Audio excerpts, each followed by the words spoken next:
So this is technically not a story about Netflix, but a little bit a story about Netflix. So my ex-girlfriend and I of 3.5 years broke up because I sat on the couch wrong. I did a lot of things wrong in that relationship. I left fingerprints on our stainless steel fridge.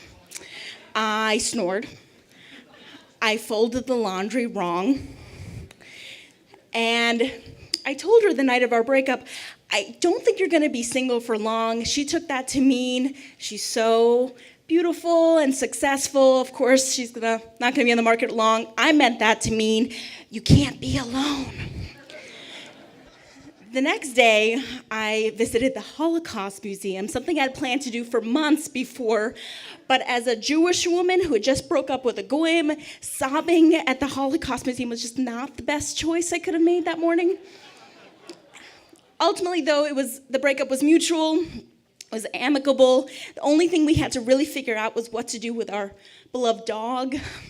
And we decided she was going to keep him, but I was going to have a lot of visitation rights.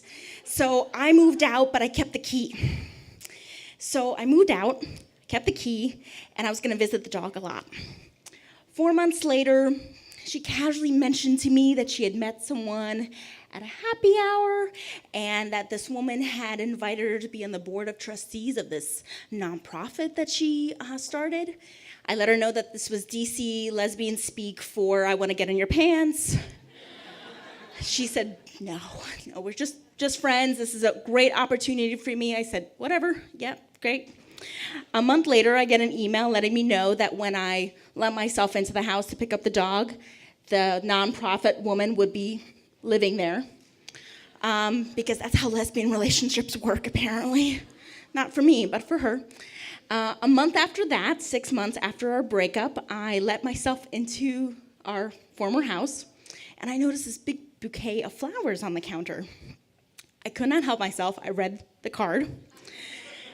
It was filled with all the platitudes that I was used to reading, very original, and it ended with, P.S., I cannot wait to be your wife. Yep. So I left with the dog. The next... He's wonderful. I miss him a lot. Next morning, I returned the dog. But the flowers had mysteriously moved up to the front of the house where I could not help but see them, and the card. So I don't know if that was intentional or not. Gonna pretend that it wasn't. But she didn't say anything. She told me about the moving in. She didn't tell me about the engagement, so I didn't say anything. A week later, I come and I pick up the dog again. This time, both of them were home. Yay.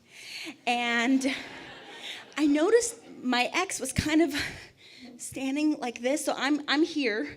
The ex is here. And I noticed there's like this ring right here.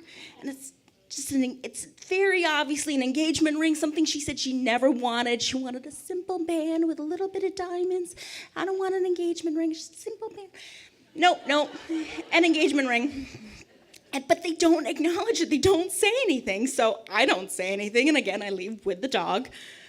But I can't not say anything. I have to talk to someone. So I immediately text my good friend, Amber, who's in California. Time difference works in my favor. And I said, you will not believe this. Except what I really said was, X has a ring on her finger, an engagement ring, big engagement ring emoji. And that's it. Hour or two passes. She doesn't respond, which is really unusual because this is something she would really want to know about.